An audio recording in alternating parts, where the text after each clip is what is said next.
Hello, good evening student. देखो, आज जो हम बात करेंगे वो हम बात करेंगे न्यूमेरिकल एनालिसिस पे। न्यूमेरिकल एनालिसिस बीएससी 6 सेम का जो वो पेपर है हमारा सेकंड पेपर है सेकंड और पार्ट है ए। ठीक, अब ये तो है बीएससी के लिए, जो बीएससी में नेशनल एजुकेशन पॉलिसी चल रही है नैप के लिए, ये है उसमें 6 सेम।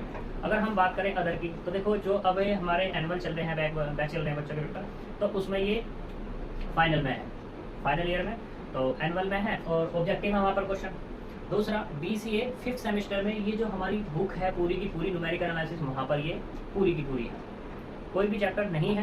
ठीक, तो एक आधा हो सके फालतू ही मिल जाए वहाँ पर, लेकिन कम कुछ नहीं है जो हमारी न्यूमेरिकल एनालिसिस है बीएससी 6 सेम में। बात करें बीटेक की, तो बीटेक में भी ये पेपर है। ठीक है, सेम में कौन से में ये मुझे अभी कंफर्म नहीं है, तो इसे कंफर्म करके हम बता देंगे। तो देखो, उससे पहले जिस बच्चे ने हमारा चैनल सब्सक्राइब नहीं किया वो चैनल सब्सक्राइब कर लें, लाइक कर लें, शेयर कर दें, जिससे कि क्या हो जाए कि वीडियो हमारी ज़्यादा से ज़्यादा शेयर करते हैं, जिससे ज़्यादा से ज़्यादा बच्चे देख पाए। तो स्टार्ट करते हैं हम न्यूमेरिकल एनालिसिस। ये आज हमारा पहला लेक्चर है, पहले लेक्चर में है।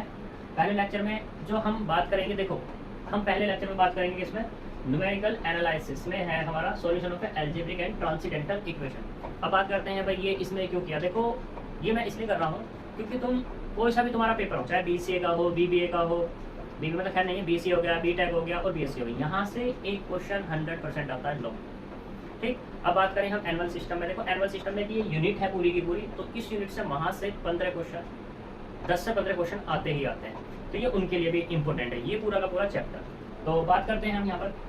देखो चैप्टर का नाम है solution of algebraic and transcendental equation. तो सॉल्यूशन करना है हमें किसका, इक्वेशंस का। और इक्वेशन कैसी है, एल्जेब्रिक एंड ट्रांसेंडेंटल। देखो अब तक जो तुमने पढ़ा है इक्वेशंस के बारे में पढ़ा है कि भाई इक्वेशंस होती हैं, उसके बारे में ये नहीं पता कि भाई सॉल्यूशन मतलब ये इक्वेशन कैसी होती हैं। इक्वेशन मतलब उनके कुछ नाम भी होते हैं, तो देखो यहाँ पे नाम होते हैं। ठीक है, वो दो तरीके से होते हैं। दो तरीके से कैसे, एक होता है एल्जेब्रिक इक्वेशन और एक होता है ट्रांसेंडेंटल इक्वेशन। हम जो बात करेंगे यहाँ पे तुम्हें हम बात कर बताएंगे किसके बारे में, फंक्शंस के बारे में। ठीक है, अब फंक्शंस के बारे में बताएंगे तो इक्वेशन की बात करेंगे, क्योंकि यहाँ पे चैप्टर का क्या है, इक्वेशन है, तो इक्वेशन से उसको कनेक्ट कर देंगे। जैसा कि फंक्शन हमारे 2 टाइप्स के होते हैं। 2 टाइप्स के कौन से, एक होता है हमारे पास कौन सा, एल्जेब्रिक फंक्शन, और दूसरा होता है ट्रांसेंडेंटल फंक्शन। ऐसे ही अगर इक्वेशन की बात होगी तो इक्वेशंस जो होंगी एल्जेब्रिक इक्वेशन होगी और ट्रांसेंडेंटल इक्वेशंस होंगी। अब बात करते हैं एल्जेब्रिक इक्वेशन में। एल्जेब्रिक देखो इक्वेशन 4 टाइप्स की होती है, या एल्जेब्रिक जो फंक्शन है वो हमारे कितने टाइप्स के होते हैं, 4 टाइप्स के। एक तो होता है पॉलिनोमियल, रेशनल, इरेशनल और पीसवाइज। अब ये पीसवाइज जो है, जैसा भाई नाम है पीसवाइज, तो पीसवाइज में तो पीसों में डिवाइड हो गया ये। कैसा, एक मॉडुलस फंक्शन हो गया, सिग्नम फंक्शन हो गया, ग्रेटेस्ट इंटीजर फंक्शन हो गया, फ्रैक्शनल पार्ट फंक्शन हो गया, लीस्ट इंटीजर फंक्शन हो गया। ठीक, ये इस टाइप्स के होते हैं। अब बात करते हैं ट्रांसेंडेंटल। ट्रांसेंडेंटल में क्या आता है, देखो trigonometric function, exponential function, logarithmic function, geometric curve और इनवर्स ट्रिग्नोमेट्रिक फंक्शन। अब तुम सोच रहे होंगे भाई हमने ये चीज तो पढ़ ली, भाई इनका नाम हो गया, तो ये दिखते कैसे होंगे। देखो बात करते हैं किस पर, पहले पॉलिनोमियल पे बात करते हैं। तो देखो जो पॉलिनोमियल है वो इस टाइप्स का दिखता है, तुमने देखा भी होगा जब तुम छोटे से थे कि f of x is equal to a naught x की power n plus a1 x की power n minus 1 plus dot dot plus a n minus 1 x और प्लस a n। ये तुम्हारा क्या हो जाएगा, तुम्हारा यहाँ पर पॉलिनोमियल, जिसकी डिग्री होगी, डिग्री कितनी होगी यहाँ पर, n। n इसलिए होगी क्योंकि ये 0 नहीं होना चाहिए और बिलोंग्स होना चाहिए किसमें, नेचुरल नंबर। ठीक है, फिर बात करते हैं ऐसी रेशनल नंबर। ये तो हमारा एक फंक्शन हो गया। रेशनल नंबर कैसे हो जाएंगे, देखो रेशनल नंबर किस तरीके से हो जाएंगे, ये क्या होगा, px अपॉन qx की फॉर्म के, ये हमारे रेशनल नंबर हो जाएंगे। ठीक, अब px कैसा दिखेगा, वो भी इसी तरीके से दिखेगा, qx वो भी कुछ इसी तरीके से दिखेगा। अब px की पावर मतलब px की डिग्री कुछ हो सकती है और qx की डिग्री कुछ हो सकती है, वो तो क्वेश्चन पर डिपेंड करेगा, लेकिन जो रेशनल फंक्शन होगा वो इस टाइप का होगा। अब बात करते हैं किसका, इरेशनल। इरेशनल फंक्शन क्या होगा, देखो इरेशनल फंक्शन वो फंक्शन होगा जो पावर जो है उनकी क्या ना हो, इंटीजर ना हो। ठीक है, यानी कि p अपॉन q की फॉर्म में हो, उसकी पावर्स वगैरह, तो ये हमारे पास कैसा हो जाएगा, इरेशनल फंक्शन हो जाएगा।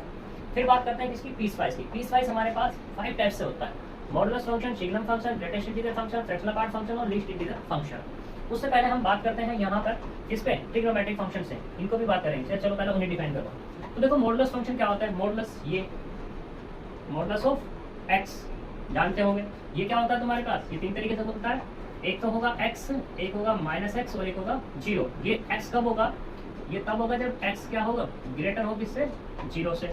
माइनस x तब होगा जब x होगा लेस किससे, 0 से। और 0 तब होगा जब x बराबर कितना है, 0। तो ये तुम्हारा क्या होता है, मॉडुलस फंक्शन होता है। ठीक है, ऐसी बात करते हैं किस पे हम, सिग्नम फंक्शन। तो देखो सिग्नम फंक्शन क्या होंगे, जो सिग्नम फंक्शन है वो, इसको थोड़ा सा यहाँ निकाल लो, तो ये होंगे हमारे पास, मान लो सिग्नम को डिनोट करते हैं इससे बाइस्कल एस जी एन, ठीक है, S G N, signum of x. ये जो डिफाइन होगा, ये डिफाइन होगा कुछ इस तरीके से कि modulus of x upon x, या ऐसे कह दो x upon modulus of x और एक जीरो। ये तब होगा जब x does not equals to zero हो जाएगा। अब इसको अगर बात करें कि ये भाई ओपन किस तरीके से होगा, देखो ये ओपन होगा, एक तो होगा 1, एक होगा -1 और एक होगा 0। ये 1 तब होगा जब x क्या हो, ग्रेटर 0 हो। ये -1 होगा तब जब ये x लेस 0 हो, और ये तब होगा जब x बराबर कितना हो जाए, 0। तो ये तुम्हारा क्या हो जाएगा, सिग्नम फंक्शन हो जाएगा। अब बात करते हैं किसकी, greatest integer function. Greatest integer function तुम जानते ही हो किस तरीके से, भाई जैसे इसमें नाम आ रहा है, तुमने पढ़ा भी होगा कभी, ग्रेटेस्ट इंटीजर। तो ग्रेटेस्ट इंटीजर को डिनोट करते हैं x। इसका मतलब ये है, यहाँ पे तुम x की कुछ भी वैल्यू डालो, जैसे मान लो तुमने माना यहाँ पे 2.302 डाल दिया, तो इसका ग्रेटेस्ट निकालना है तुम्हें। तो इसका ग्रेटेस्ट इंटीजर जो होगा वो कितना होगा, 2 होगा। कितना आएगा निकल के, 2। ठीक, ऐसे ही तुमने क्या डाला, यहाँ पे माइनस के 1.31 डाल दिया, तो यहाँ पे जो ग्रेटेस्ट इंटीजर आएगा वो आएगा माइनस के, कितना आएगा, -2, क्योंकि इसके अंदर जो पार्ट होगा ना ये फ्रैक्शनल, ये वाला जो फ्रैक्शनल होगा ये हमेशा पॉजिटिव बनाना होता है। क्या बनाना होता है, पॉजिटिव। अब देखो तुम कैसे किस तरीके से सोच रहे होंगे इसको कि भाई ये है 2.302, तो ये कितना मिलेगा, ये ऐसे मिलेगा 2 + 0.302, और ये कितना मिल जाएगा यहाँ से, ये 2 तो मिलेगा। और ये फ्रैक्शनल पार्ट की अगर बात करूँ, इसको f डाल दूँ ना तो 302 हो जाएगा। ऐसे इस वाले को देख लो तो कितना, -1.31, इसको हम कैसे लिख सकते हैं, -2 और प्लस के कितना आएगा, 3 है ना, तो 6 9 ले सकते हैं। कितना मिलेगा, -2, ठीक है, तो मैं से माइनस करना था 1.30, ऐसा करो, 2 में से 1.31, पॉइंट अगर 0 0, तो कितना, 10 में से क्या 9 6 और ये 3 6.1, ठीक, तो यही है हमारे पास। तो अपने पास क्या मिल जाएगा, माइनस के दिस, तो कितना मिल जाएगा, ये वाला पॉइंट में। तो यहाँ से जो वैल्यू आएगी वो कितनी होगी, -2। देख लेना थोड़ा सा, मैं जल्दी कर रहा हूँ, इसको थोड़ा हो सकता है कि इधर उधर हो जाए। ठीक, तो कितना आएगा, -2, लेकिन जो वैल्यू आएगी वो कितनी आएगी, -2 ही आने वाली है। जरा इसको सत्तर करके देख लेंगे, 10 में से 9 गया, ठीक, 9 में 6 गया, ठीक है, अब सही सही। तो -2 आ जाएगा। यहाँ से जो फ्रैक्शन पार्ट होगा इसका कितना हुआ, फ्रैक्शन पार्ट 0.69, तो ये क्या हो जाएगा तुम्हारा, ग्रेटेस्ट इंटीजर फंक्शन। ऐसे ही अब मैं बात करूँ किसकी, फ्रैक्शनल पार्ट फंक्शन की। किसकी बात करूँ, fractional part function. Fractional part function किस तरीके से होता है, देखो वो होता है किस तरीके से, ये x है, x तुम्हारा 2 टाइप्स है, एक तो ग्रेटेस्ट इंटीजर है और एक है तुम्हारे पास फ्रैक्शनल पार्ट, जो ये है इसको बोलते हैं ग्रेटेस्ट, और ये हमारे पास होता है फ्रैक्शनल। ठीक है, यानी कि x 2 पार्ट में डिवाइड, आप देख सकते हैं भाई x की वैल्यू मैंने कितनी रखी है यहाँ पर, x की वैल्यू कितनी है, x बराबर 2.302, तो इसको कैसे निकला, 2 + 0.302, ये फ्रैक्शनल पार्ट, ये इंटीजर पार्ट, तो वही चीज़ है यहाँ पर भी। ठीक है, तो अगर मैं बात करूँ यहाँ पर इस फ्रैक्शनल पार्ट की, तो फ्रैक्शनल पार्ट कितना निकलेगा, ये निकलेगा x minus greatest integer of this, तो ये क्या हो जाएगा तुम्हारा फ्रैक्शनल पार्ट फंक्शन हो जाएगा। ऐसे तुम्हारी बात होती है किसकी, लीस्ट इंटीजर फंक्शन की। लीस्ट में क्या होगा, देखो जो लीस्ट इंटीजर फंक्शन है इसको जो हम डिफाइन करते हैं वो ऐसे डिफाइन करते हैं y=x या दिस, ये इसका नोटेशन का तरीका है। अब यहाँ पे क्या है तुम्हारे पास, लिस्ट की बात हो रही है, तो लिस्ट में जब बात हो रही है तो x बराबर तुम कुछ भी रखो, जैसे मान लो x बराबर तुमने रखा 2.3023, मुझे क्या चाहिए यहाँ पे, लिस्ट इंटीजर की बात हो रही है। लिस्ट इंटीजर यानी कि दिस x कितना 2.3023, तो ये यहाँ पे जो आएगा वो कितना होगा, 3 आएगा। ठीक, इसका जस्ट अपोजिट है, यहाँ ग्रेटेस्ट है, यहाँ लिस्ट है, बस बात इतनी है। ग्रेटेस्ट में क्या आ रहा था, देखो कम आ रहा था, यानी कि 2.302 है तो 2 आ रहा है। लिस्ट में क्या होगा, 2.3023 है तो कितना आ रहा है तुम्हारा, 3। ऐसे अगर नेगेटिव में बात कर दूं तो नेगेटिव में कितना मिलने वाला होगा अपने को, नेगेटिव में जो मिलेगा वो होगा -8.0725। मैंने इसकी बात कर दी तो ये जो मिलेगा ये मिलेगा -8। इसमें और इसमें डिफरेंस देखो, यहाँ पर यहाँ कितना -1.31 था तो यहाँ कितना -2, वैसे यहाँ पे कितना है -8 हो जाएगा। ये हमारा क्या होगा, ग्रेटेस्ट इंटीजर फंक्शन। अब बात करते हैं ट्रिग्नोमेट्रिक फंक्शन को, तो तुम लोग जानते ही हो ट्रिग्नोमेट्रिक फंक्शन क्या हो जाएंगे तुम्हारे पास यहाँ पे, ये क्या होंगे sin x cos x etc जो भी आए तुम्हारे पास, तो वो कैसे हो जाएंगे तुम्हारे पास greatest integer sorry trigonometric function. अगर बात करूँ एक्सपोनेंशियली तो a की पावर x e की पावर x ये सारे के सारे क्या है तुम्हारे पास एक्सपोनेंशियली। लॉगरिथमिक की बात करूँ तो क्या हो जाएंगे log x बेस कुछ भी हो log a बेस पे x, ये तुम्हारे क्या है log x फंक्शन हो जाएंगे। ज्योमेट्रिक का तुम जानते ही हो, ठीक। Inverse trigonometric function, inverse trigonometric function क्या देंगे sin inverse x tan inverse x cot inverse x, तो ये क्या हो गए तुम्हारे फंक्शंस हो गए। अब बात करते हैं कि क्या है हमारा चैप्टर है इक्वेशंस का। तो इनसे जो भी इक्वेशन बनेगी वो क्या कहलाएगी हमारी उस टाइप की इक्वेशन बन जाएगी। जैसे मान लो अगर इनसे बनती है तो क्या कहलाएगी एल्जेब्रिक इक्वेशन, और इनसे बनती है तो वो क्या कहलाएगी तुम्हारी ट्रांसेंडेंटल इक्वेशन, ठीक। ये तुम्हारा ऑब्जेक्टिव क्वेश्चन पूछा जाता है कि भाई हमारे पास एक इक्वेशन दे दी है उसके बारे में पूछेगा एल्जेब्रिक इक्वेशन या ट्रांसेंडेंटल इक्वेशन, तो ये मैंने इसलिए मोस्ट इंपोर्टेंट बताया। दूसरा यहाँ पे क्या है कि बच्चे पढ़ के आ चुके होते हैं लेकिन पता नहीं होता कि भाई एल्जेब्रिक क्या होता है, ट्रांसेंडेंटल क्या होता है, या इक्वेशंस जो होती हैं उनके बारे में उनका नाम क्या होता है। तो इसलिए मैंने यहाँ पे पूरा का पूरा डिफाइन किया हुआ है, ठीक है। अभी तो मैंने वैसे पूरा नहीं किया डिफाइन पूरी तरीके से, क्योंकि टाइम नहीं है इसलिए हमने इसको डिफाइन नहीं किया। जितना पॉसिबल था भाई क्वेश्चन में कि भाई क्वेश्चन में तुम्हें जानना, जैसे ऑब्जेक्टिव में जितना जानने के लिए कोशिश हाँ वो मैंने यहाँ पर डिफाइन कर दिया। ऐसे तुम्हारा क्या है सब्जेक्टिव है तो उसमें भी जितना जानने के लिए हाँ वो मैंने यहाँ पर डिफाइन कर दिया। अब हम बात करते हैं किस पे, देखो एक नोट पॉइंट देखो यहाँ पर इसे मैं रफ कर रहा हूँ। तो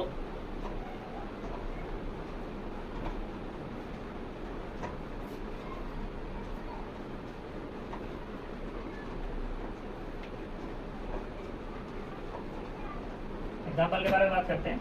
देखो एग्जाम्पल मैं कुछ यहाँ एग्जाम्पल्स लिख रहा हूँ, जैसे कि f of x is equal to x square plus 2x plus 1, और दूसरा f of x is equal to sin x plus 1, दूसरा f of x is equal to e की power x plus x, f of x is equal to e की power x, f of x is equal to log x, f of x is equal to tan inverse x plus 2, ठीक। तो ये हमने यहाँ पे क्या रखे example रखे हैं, तो इनके बारे में बताना है ये हमारे पास फंक्शंस कैसे हैं, एल्जेब्रिक फंक्शन कौन सा है, ट्रांसेंडेंटल फंक्शन कौन सा है, या एल्जेब्रिक इक्वेशन कौन सी है या ट्रांसेंडेंटल इक्वेशन कौन सी है, ठीक है। तो ट्रांसेंडेंटल इक्वेशन देखो ये हमारे पास क्या है पॉलीनॉमियल की फॉर्म है, पावर डिग्री कितनी है इसकी 2, तो ये कैसा हो जाएगा तुम्हारे पास एल्जेब्रिक इक्वेशन। ये sin x है, इसे चलो 1 को हटाओगे तो sin x कैसा हो जाएगा तुम्हारे पास ट्रांसेंडेंटल इक्वेशन। ये fx बराबर e की पावर x, इसके बारे में भी ये भी क्या होगा ट्रांसेंडेंटल, ये भी क्या होगा ट्रांसेंडेंटल, ठीक। बचते हैं ये वाले दोनों इनके बारे में। तो देखो यहाँ पे x भी आ रहा है और यहाँ भी x plus 2 आ रहा है, यानी कि इसमें एल्जेब्रिक भी आ रहा है और क्या आ रहा है ट्रांसेंडेंटल भी। जब कभी ऐसा हो जाए कि एल्जेब्रिक और ट्रांसेंडेंटल दोनों एक साथ आ जाए तो जो इक्वेशन बनेगी वो बनेगी ट्रांसेंडेंटल। क्या बनेगी तुम्हारी वो ट्रांसेंडेंटल, ठीक है। यानी कि अगर एल्जेब्रिक में तुम ट्रांसेंडेंटल डाल दोगे तो ट्रांसेंडेंटल बनेगी, ट्रांसेंडेंटल में एल्जेब्रिक डालोगे तो भी ट्रांसेंडेंटल बनेगी। ऐसा नहीं है कि एल्जेब्रिक में तुम ट्रांसेंडेंटल डालो तो एल्जेब्रिक बन जाएगी, नहीं, ठीक है। इसी के बेस पर यहाँ से पता लगता है कि जो ट्रांसेंडेंटल फंक्शन है वो बड़ा होता है किससे एल्जेब्रिक से, ठीक। तो ये हमारे पास एल्जेब्रिक और ट्रांसेंडेंटल के बारे में बात थी। अब हम बात करेंगे किस पे, अपने चैप्टर की तरफ चलते हैं। ये तो था ये भी चैप्टर का पार्ट ही, लेकिन अब जैसे बच्चे की बात करें भाई मेन चीज़ें पढ़ाओ तो वो चीज़। तो देखो यहाँ पर हमें बात करनी है किस पे इक्वेशंस पे। तो देखो मान लो लेट करो तुम्हारे पास कि लेट f of x बराबर 0 बी एनी फंक्शन। ये क्या है तुम्हारे पास कोई एक फंक्शन ऑफ किसका x का। अब यहाँ पे ये नहीं पता कि ये कैसा एल्जेब्रिक है या ट्रांसेंडेंटल है, वो जब तुम्हें क्वेश्चन आएगा तुम्हारे सामने तो वहाँ तुम देखकर उसको बता सकते हो। ऑब्जेक्टिव वालों में क्या होगा बस वो इनके बारे में पूछ रहे हैं एल्जेब्रिक है या ट्रांसेंडेंटल, ठीक। तो देखते तुम्हें पता चल जाएगा। तो यहाँ पर क्या है इस चैप्टर में मुझे इस इक्वेशन का सोल्व करना, तो एल्जेब्रिक या ट्रांसेंडेंटल मुझे क्या लेना देना, मुझे तो बस क्या करना है इनको सोल्व करना है। तो सोल्व करने से पहले कुछ चीज़ों के बारे में देखो। यहाँ पर क्या है कि f(x) बराबर 0, ठीक है। तो f(x) बराबर कुछ भी है तो मैंने मान लो x बराबर में पुट करता हूँ x0, x बराबर कितना पुट करता हूँ x बराबर x0। तो यहाँ पर अगर x0 पुट करने पर फंक्शन की वैल्यू क्या हो जाए 0 हो जाए, तो यहाँ पे मैं कह दूंगा ये जो x0 है x0 is any exact root of किसका f ऑफ x का। f ऑफ x का क्या है तुम्हारा ये एग्जैक्ट रूट है, ठीक। ऐसे ही दूसरे वाले में बात करते हैं। मान लो तुमने ये पुट किया आपके बार f ऑफ x0 पुट किया तो एक बार मिला तुम्हें नेगेटिव, दूसरी बार तुमने x1 पुट किया तो मान लो तुम्हें क्या मिलेगा पॉजिटिव, ठीक। लेकिन तुम्हें क्या नहीं मिल रहा, बराबर 0 नहीं मिल रहा। जब कभी ऐसा हो जाए कि x की वैल्यू पुट करने पर x की वैल्यू x0 की और x1 पुट की तो क्या मिल रहे हैं, अपोजिट साइन मिल रहे हों। अपोजिट साइन जब मिल जाए तो हम कह देंगे कि जो रूट जो होंगे वो लाइज करेंगे किसके, लाइज बिटवीन किसमें x0 एंड x1 के बीच, ठीक है। तो ये चीज है। अब बात करते हैं कि मान लो तुम्हारे पास ये फंक्शन है, ये क्या है तुम्हारे पास, एक फंक्शन, ठीक। इसका वन रूट कैसा मिला तुम्हें, वन रूट मिला कॉम्प्लेक्स से हमने कह दिया x प्लस आई वाई, ठीक है। तो इसका जो दूसरा रूट मिलेगा वो क्या मिलेगा, x माइनस आई वाई मिलेगा ही मिलेगा। और कोई भी इक्वेशन है अगर इक्वेशन कॉम्प्लेक्स रूट दे रही है तो वो हमेशा क्या देगी, पेयर में देगी, ठीक है। इतनी बात। दूसरा ये है यहाँ पर कि f ऑफ x बराबर कितना 0। तुमने यहाँ पे क्या पुट किया x बराबर a, तो यहाँ पे जब x बराबर a किया तो x minus a is factor हो जाएगा किसका, फैक्टर ऑफ इक्वेशन किसका, जो तुम्हारे पास ये गिवन है 1, इस 1 इक्वेशन का ये फैक्टर हो जाएगा x माइनस a। इसका जस्ट अपोजिट क्या हो जाएगा कि मान लो x minus a is factor of इसका 1 का, then x is equal to a is root of 1, ठीक। ये मोस्ट चीजें हैं जो मैं तुम्हें बता रहा हूँ, यहाँ तक कोई दिक्कत, ठीक है। चलो अब और आगे चलते हैं।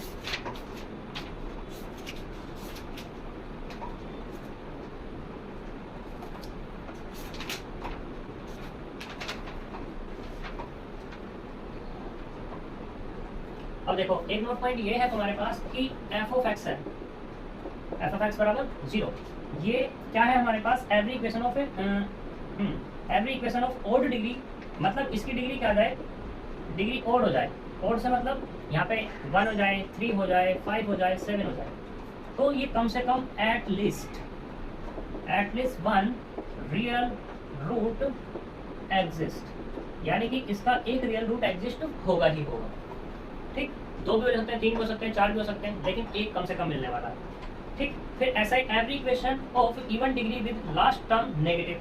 अब मान लो इसकी क्या हो गई, f ऑफ x बराबर 0 है, ये क्या है हमारे पास, इवन डिग्री का पॉलिनोमियल है। इवन डिग्री का क्या है, पॉलिनोमियल। हमने ऐसे कह दिया कि ax square plus bx plus c, तो इसकी जो लास्ट टर्म है ना, ये वाली जो c है, ये c क्या होना चाहिए, c होना चाहिए लेस देन 0, यानी कि नेगेटिव होना चाहिए। अगर ये नेगेटिव हो गया, ठीक है, एटलीस्ट 2 रियल रूट, तो उस केस में f of x has 2 real root, तब उसके पास कितने होंगे, 2 रियल रूट होंगे, ठीक है जी। ये तुम्हारे पास कुछ पॉइंट्स हैं जो हमने तुम्हें बता दिए, सही। और सबसे मेन इसमें क्या है कि जो मैंने तुम्हें ये वाला पॉइंट बताना, ये वाला कि रूट में साइन, तो हमें क्या करना है, रूट ही फाइंड करनी है, इन चीज़ों को याद रखना है।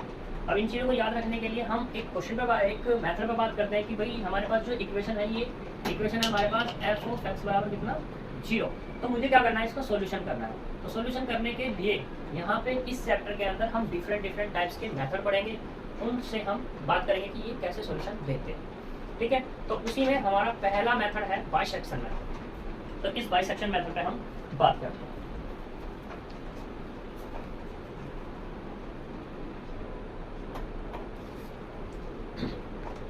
देखो हम जो बात करेंगे सॉल्यूशन पे बात करेंगे, solution of equation f of x बराबर 0, जो हमारे पास एक इक्वेशन है, उस इक्वेशन के सॉल्यूशन पे हमें बात करनी है। तो हमने सबसे पहले बात करेंगे बाइसेक्शन मेथड या बोल-जेनो मेथड। अब देखो क्वेश्चन आएगा तुम्हारा, जब क्वेश्चन होगा इस तरीके से लिखा होगा f(x) बराबर 0, f(x) तो हमारा कुछ भी हो सकता है, तो वहाँ पर वो बोलेगा उस क्वेश्चन में कि बाय बोल-जेनो मेथड या बाय सीकेंट मेथड या न्यूटन रैप्सन वगैरह वगैरह कुछ जो मेथड बोल रहा हूँ वो है उसमें, ठीक है। तो वो नाम से बोलेगा कि इस मेथड से इस इक्वेशन के रूट फाइंड कीजिए। तो हम सबसे पहले बात करते हैं बाइसेक्शन मेथड पे। बाइसेक्शन मेथड है क्या, उसको समझो। लेट f(x) बराबर 0, ये हमारे पास एक फंक्शन है, कोई भी है, और ये कैसा है, कंटिन्यूअस है। कंटिन्यूअस बिटवीन किस किस के, a और b के बीच। हमारे पास 2 लगातार टर्म्स हैं, a और b, उनके बीच फंक्शन कंटिन्यूअस होना चाहिए। इसमें रेस्ट्रिक्शंस है, अगर कंटिन्यूअस नहीं है ना तो यहाँ पर ये फॉर्मूला अप्लाई नहीं होगा, ठीक। And f b have opposite sign, continuous होना चाहिए। फिर a पुट करोगे इसमें तो fa मिलेगा, b पुट करोगे तो f b मिलेगा। ये दोनों के दोनों क्या करने चाहिए, अपोजिट साइन रखने चाहिए। अपोजिट साइन से मतलब ऐसे कह सकते हैं कि जब तुमने x बराबर a पुट किया तो क्या मिला तुम्हें, पॉजिटिव टर्म्स मिली, कोई भी x बराबर b पुट किया तो नेगेटिव टर्म्स मिली, जिसके अपोजिट साइन है।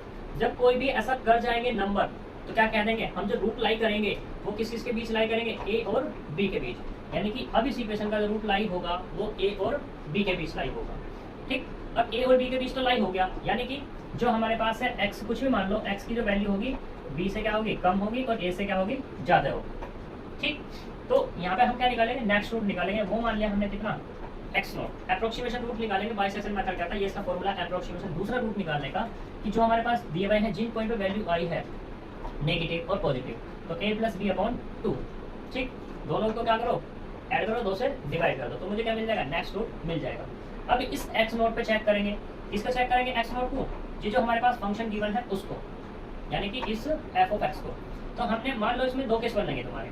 अगर तुमने x नॉट यूज किया तो क्या हो सकता है कि 0 मिल जाए। अगर 0 मिल गया तो कह दूंगा ये इसका एग्जैक्टली रूट है, करेक्ट रूट है, कौन, x नॉट। अगर नहीं मिला तो क्या होगा, डज नॉट इक्वल टू 0, इस पे बाउंडेशन होगी। बाउंडेशन क्या होगी, या तो ये नेगेटिव होगा या कैसा होगा तुम्हारे पास, ये पॉजिटिव होगा। 2 केस बनेंगे इस पे। ठीक है, अब हम बात करते हैं इस पे कि f of x not equal to negative. मान लो नेगेटिव मिला, x नॉट पे नेगेटिव, पॉजिटिव देखना कहाँ पर है, a पर। जब a पे पॉजिटिव, x नॉट पे नेगेटिव, तो रूट किस किस के बीच लाई करेंगे, ये मेथड अप्लाई कर देंगे। तो रूट बीच किस किस के, x नॉट और a के बीच। हमें क्या निकालना होगा, नेक्स्ट रूट निकालना है। तो नेक्स्ट रूट निकल जाएगा हमारे पास, मान लो ये x1 कह दिया, तो x not plus a upon 2 x1 निकल जाएगा। फिर दूसरा केस, अब क्या हम मान लेते हैं कि f ऑफ x नॉट बराबर पॉजिटिव हो गया, तो पॉजिटिव यहाँ है, नेगेटिव देखो कहाँ पर है, इस पे। तो रूट किस किस के बीच लाई करेगा, b और x नॉट के बीच लाई करेगा। ठीक, तो जब उनके बीच लाई करेगा तो नेक्स्ट रूट क्या मिलेगा तुम्हें, x not plus b upon 2। इसे मान लो मैंने x1 मान लिया। ठीक है, सही। अब हमने चेक किया x1 पे, इस पॉइंट पे चेक किया, x बराबर x1 पे चेक करते हैं कि क्या मिलता है। तो x1 पे कितना मिला, नेगेटिव, और पॉजिटिव कहाँ है, f ऑफ x नॉट पे, इस पे है, कहा गया f ऑफ x नॉट, ये पॉजिटिव है। ठीक, तो ये आया, तो रूट किस किस के बीच लाएगा, x नॉट और x1 के बीच लाएगा। तो नेक्स्ट रूट कितना मिल जाएगा तुम्हें, x2। अब तुम्हारा ये x2 आया, तो फिर से यही प्रोसीजर, इस x2 को f ऑफ x नॉट में यूज करके देखो, सॉरी f ऑफ x बराबर 0 में यूज करोगे। फिर से वही कि x2 हमारा पॉजिटिव है या नेगेटिव है, पॉजिटिव आएगा तो दूसरा नेगेटिव ले लेंगे, नेगेटिव आएगा तो दूसरा पॉजिटिव ले लेंगे, फिर नेक्स्ट रूट निकाल लेंगे। यही प्रोसीजर चलता चला जाएगा, और ये प्रोसीजर तब तक चलेगा जब तक हमें 2 रूट्स इक्वल न मिल जाए। और 2 रूट इक्वल की बात वहां पर होगी प्लेसेस तक कह सकता है। जैसा वो ऐसा कह सकता है कि मान लो एक है 1 और 2 के बीच हमारा कोई रूट लाई कर रहा है, तो हमने कह दिया कि 1.32, यानी कि डेसिमल के 2 प्लेसेस तक हमें बताना है कि इसका रूट क्या होगा। तो यानी कि 2 प्लेसेस तक हमें क्या लाना पड़ेगा, इस प्रोसीजर को अप्लाई करना पड़ेगा जब तक इसके 1.32 तक बराबर ना हो जाए। अगर 3 तक कहता तो तीसरे वाला ले लेते, 4 तक कहता तो 4 वाला ले लेते। ठीक है, ये प्रोसीजर हम तब तक अप्लाई करते चले जाएंगे। इसको मैं क्वेश्चन से दिखाता हूँ, क्वेश्चन से बड़े अच्छे से क्लियर हो जाएगा। ठीक है, तो देखो क्वेश्चन यहाँ पर सिर्फ करते हैं, सबसे इजी मेथड है ये।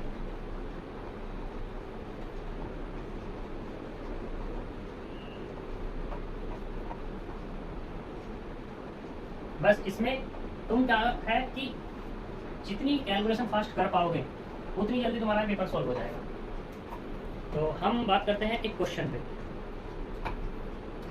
क्वेश्चन ले लेते हैं हम। ये क्वेश्चन प्रगति की बुक में भी है और कृष्णा में भी है।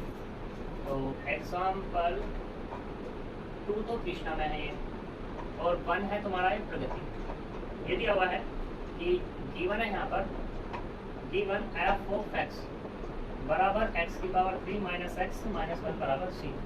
एक हमें क्या दे दिया, इक्वेशन दी गई है, इसका रूट मुझे फाइंड करना है। कृष्णा में तो ऐसा दिया हुआ है, लेकिन प्रगति में क्या दिया हुआ है कि ये इक्वेशन लाई बिटवीन, इसका जो रूट लाई करेगा वो किस किस के बीच लाई कर रहा है, 1 और 2 के बीच लाई कर रहा है, तो वो रूट फाइंड करके दिखाना है।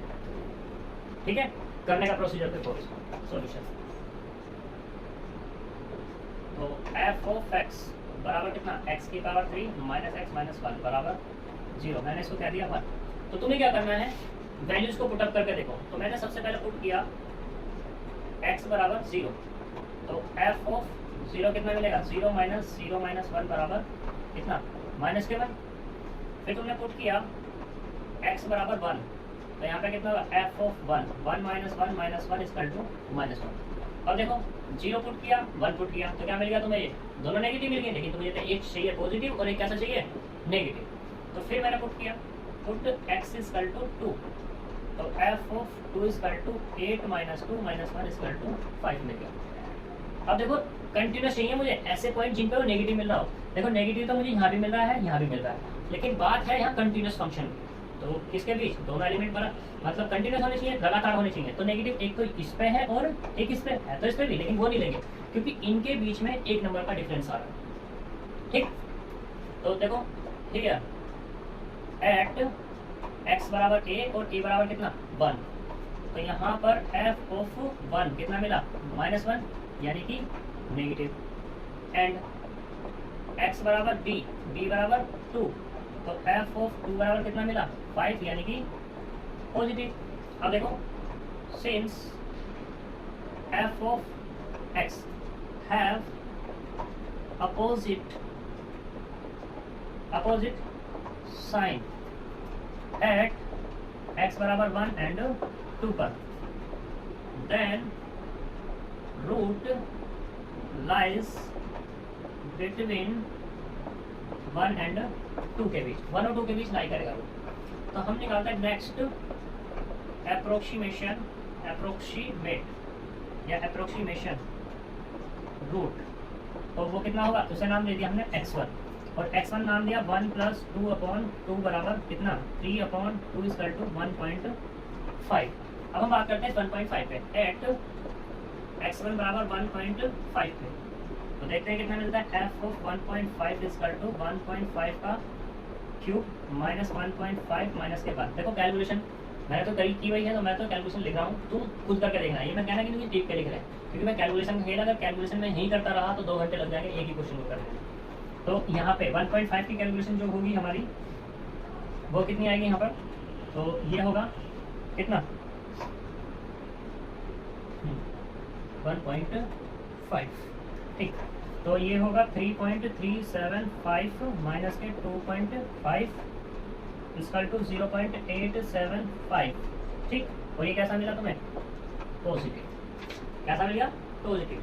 अब देखो सिंस एट x बराबर x1 बराबर 1.5 एंड x बराबर पॉजिटिव, यहाँ नेगेटिव कहाँ है 1 पे, x बराबर 1 एट x बराबर 1 हैव अपोजिट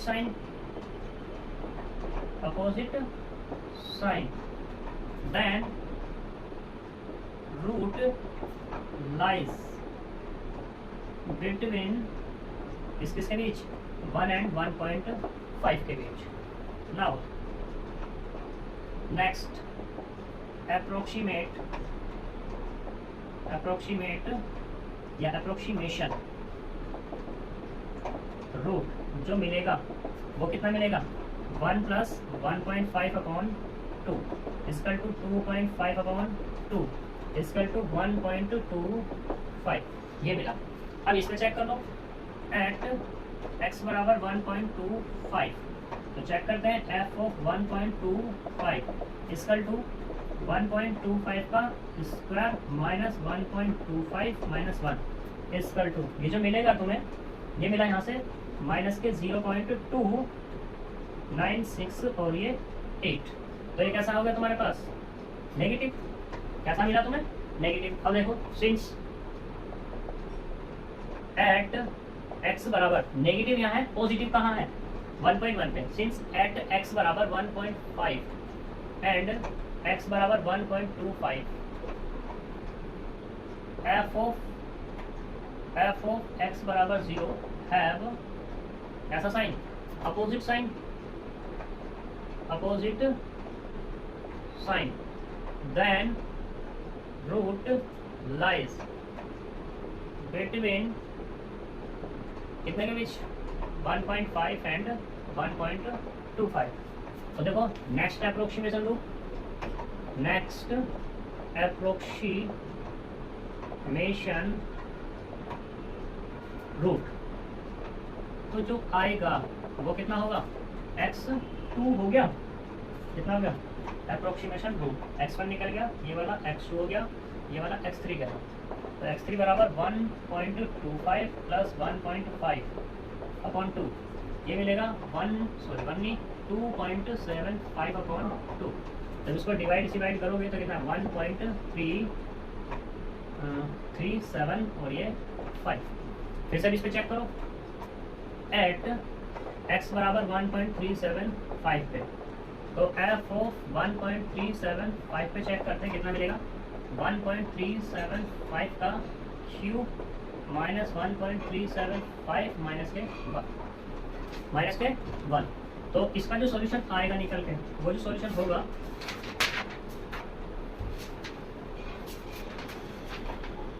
पे, वो सॉल्यूशन आएगा 0.224 और ये 6, और ये कैसा हो गया पॉजिटिव। अब देखो फिर से वही केस, सिंस एट x बराबर इस पे 1.375 एंड x बराबर नेगेटिव कहाँ मिला, ये तो हो गया पॉजिटिव। अब देखना जरा नेगेटिव कहाँ मिलता है यहाँ पर 1.25 पे 1.25 f ऑफ x बराबर 0 हैव अपोजिट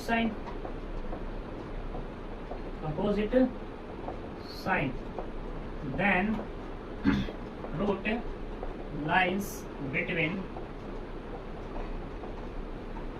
1.25 एंड 1.375 के बीच, देन अप्रोक्सीमेशन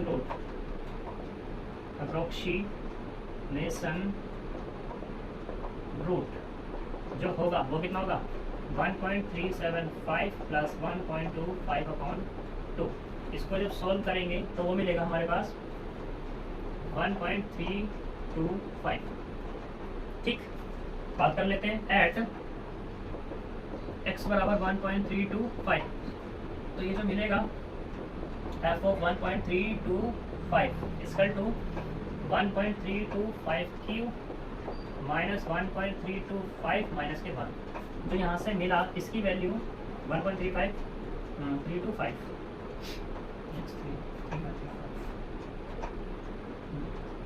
क्या मिला है भाई 1.375 प्लस 1.25, ये है 1.315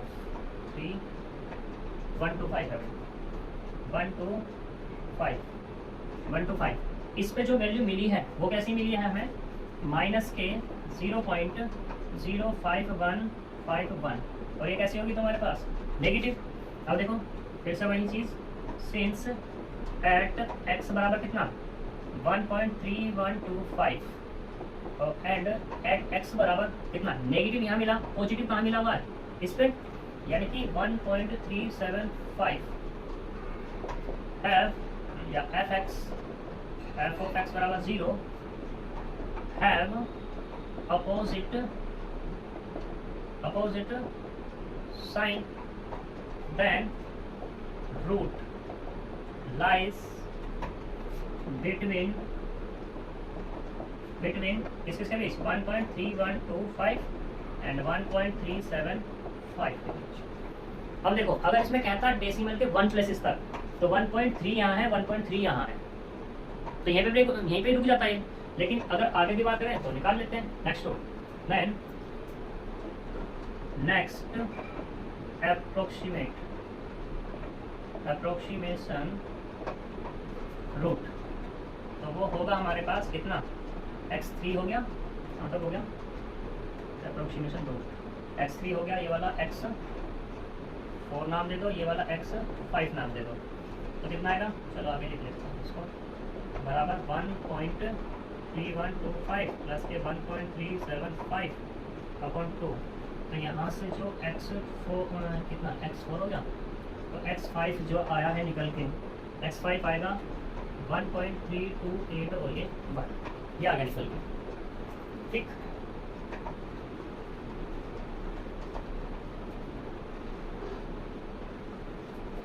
अब फिर से चेक करो इसी पे कि एट